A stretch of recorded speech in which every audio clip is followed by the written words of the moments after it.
Welcome back to This Is Sport, guys. We've got a guest today who's over in the UK, and you might know the face, Joel Corry. Welcome to the show, mate.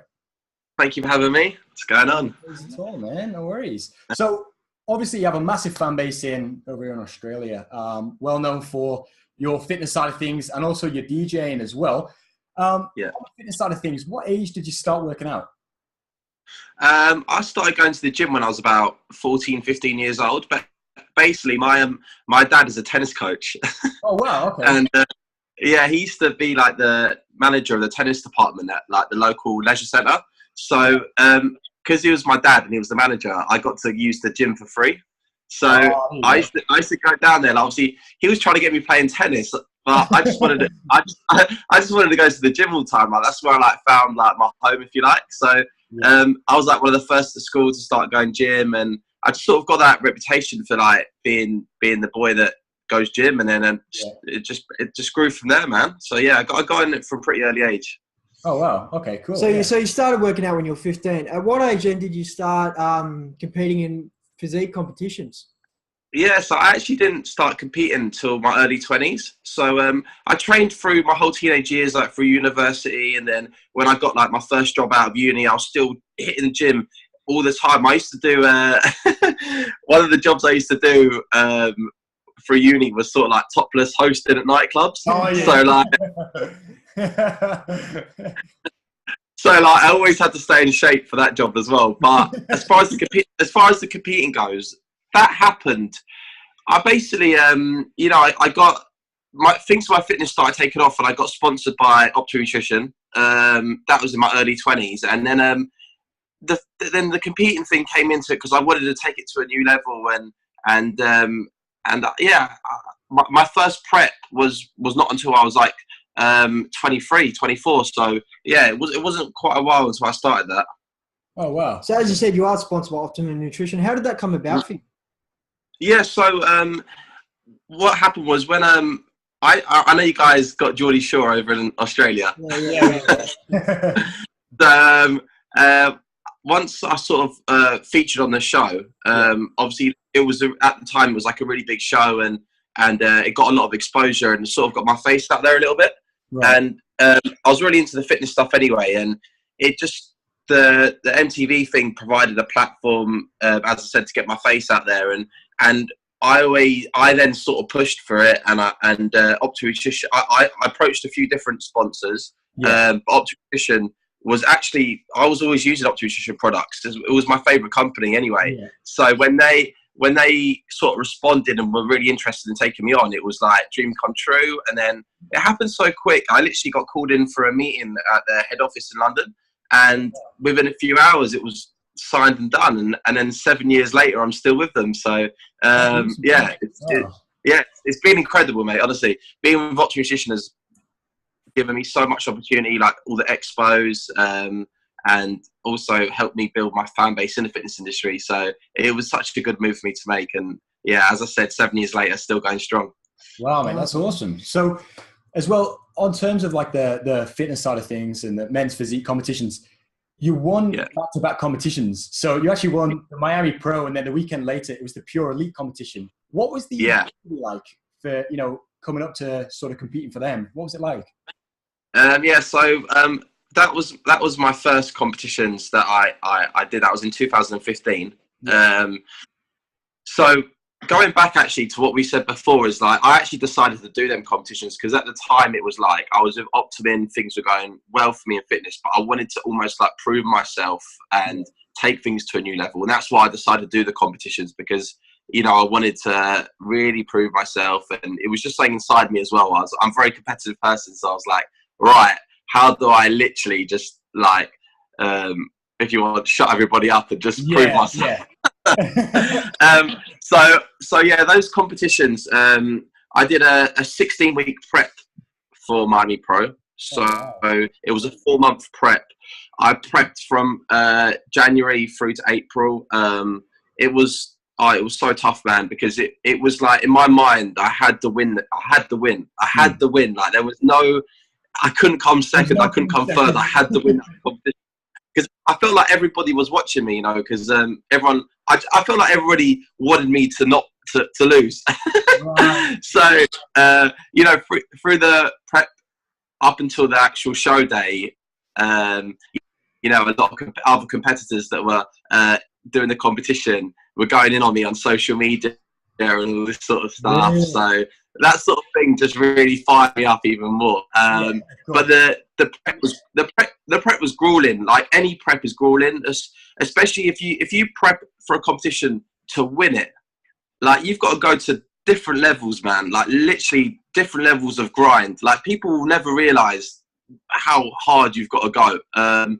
And with my schedule as well, you guys know that I DJ, so I was working late nights all over the UK. So staying on prep was even more difficult, because the thing with doing a prep is that everything is very routine based. You live this, you're meant to live like the same day every single day up until the competition. Yeah. Because you know you've got to do your cardio, you've got to eat your meals around the clock, you've got to train at the same sort of time, you've got to train. It's nice to train at the same sort of gym. It's all about the routine. But because of my lifestyle, it's like one night I'm DJing in Manchester, the next night I'm DJing in Dublin, the next night I'm DJing in Glasgow, then I'm home for one night. It just throws everything out the window. So you're like, I'm prepping like meals to take on flights. Like I'm checking in cool bags onto planes, like with like 10 meals inside. Like it was mental. It was absolutely, like literally, people around me were like, what the hell are you doing? But I knew it was the only way for me to win that competition was to literally like leave no stone unturned and just go in with it. And I stayed on my prep. I stayed on that prep, man. I nailed it. We got to show day. I won the competition. I won the overall. As you said, 5 days later, I competed purely and I won the overall. So it was back-to-back overalls. And actually, in between them 5 days, between comps, I DJ'd 2 nights. I remember I know, I was with my mate and I was literally like, I looked like a zombie. I was gone. Like, I was just absolutely wrecked, but kept going and we got the result. So it was those 2 comps were my first 2 comps as well. So it was just the most amazing feeling. Did you have a good celebration after winning them 2? Yes, I did.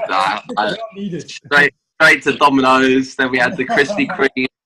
If you guys have ever seen any of my videos on YouTube, you'll see what I do on a cheat meal. I go in. So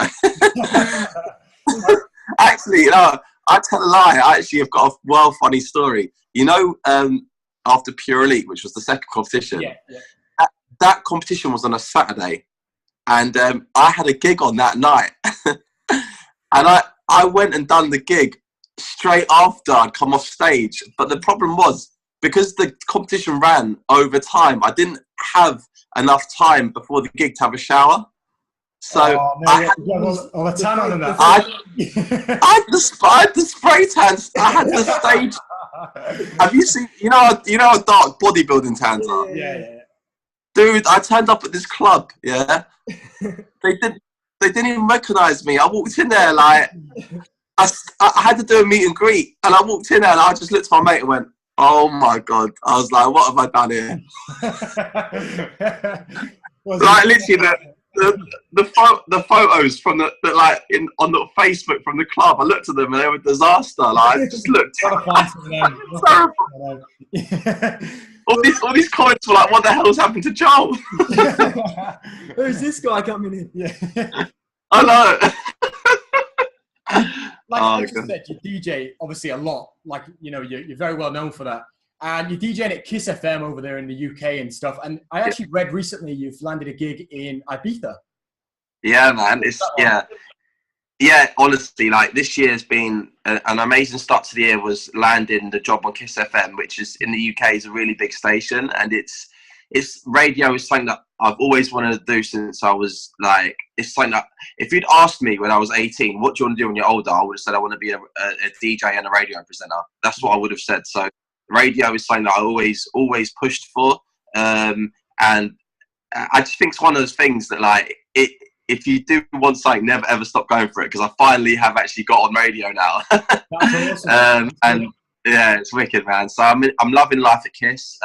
The response to the show has been amazing, and being with Kiss has also allowed me to start playing at the Kiss FM events. So this summer they have put in a load of dates, including dates in Ibiza, which is amazing because over in Europe, like you guys know Ibiza, right? Like, yeah, of course, yeah. It is just like the best place ever. We keep talking about it. Yeah. We haven't actually. I know it's a long flight for you, I know that, but it is the best place in the world to party. It is just the best, man. And like, trust me on that. So if you guys ever get a chance, definitely head over to Ibiza. So yeah, I'm so buzzing to be playing there this year. I'll be making my debut there. So for every DJ, like Ibiza's definitely a big sort of thing to aim for. So for me to get that, but now in my mind, the next thing is right next year. It's got to be Vegas. It's got to be America. So yeah. So that's it's just a stepping stone for me. But yeah, I'm absolutely buzzing. Good stuff, man. So when you were talking about meal plans before, for young viewers, young gym goers out there, what sort of meal plans did you have to go through to actually compete? What was your like daily food routine? Yeah. So when I was getting ready for a competition, you're obviously in something called calorie deficit, which means you're consuming less calories than you're putting out. So that's how you get ready for competition. That's how you lose a lot of body fat, and that's what gives you that absolutely shredded look, and it also makes you feel pretty rough as well. You might look good in Instagram pictures, but trust me, man, like behind closed doors, you're standing there starving, hungry all day. But yeah, my general diet, obviously each meal is weighed out to my macros. So I won't get into that because that's obviously a little bit more in depth, a bit more complicated. But my general meal plan was meal one would be my oatmeal and blueberries and egg whites. So that's the standard sort of meal one breakfast.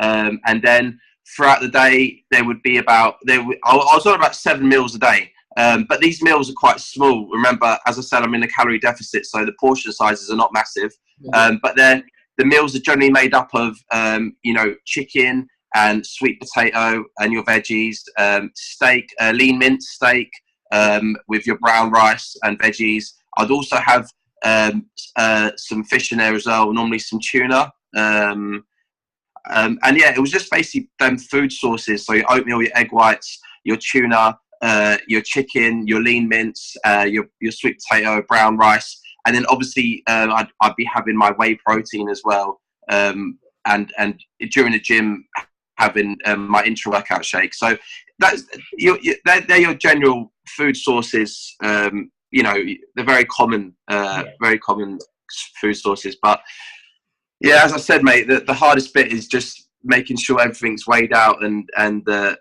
your macros, which is when you're doing a prep, you'll be using a prep coach who'll be giving you your guidelines to work with, and that's the tough bit, is just making sure everything's always on point. Yeah. Well, we got one question from our Australian viewer out here. They want to know, when are you going to come back out here? Man, I'm pushing for it. Last time I was in Australia it was quite a while ago now. I think it was 2013 or 14. So it's been a few years, and I'm pushing for it. It's something I want to get another tour back in Oz. There's nothing set in stone now, but my agency in the UK is always in talks with the agency in Australia that I toured with last time, and something was going to happen last October, and it kind of at the last minute, because I had a commitment in the UK, I couldn't actually make it. So I'm hoping that it might be April this year, but that's the talks at the moment. So maybe April, but just keep a lookout on my social media, because as soon as anything's confirmed, I'll straight away just tweet it or put it on Instagram. So fingers crossed for April, but if not, I'm sure at some point this year I'll be over. I can't wait. I love it over there, man. Make sure you come to Perth as well. Yeah. Yes. I actually went to Perth on the tour when I came over last time. It was actually one of the biggest gigs on the tour, actually. And also, if anyone is watching that does any have any questions about like fitness specific stuff, they can just hit me up on social media, because I know like people doing fitness, there's so many questions people have, and it is really complicated, some of the stuff. So if anyone watching does have any like specific questions, just hit me up and I'll answer straight away. Ain't no debate with suicide. Too deep when I ride. Ruby getting out for the pills that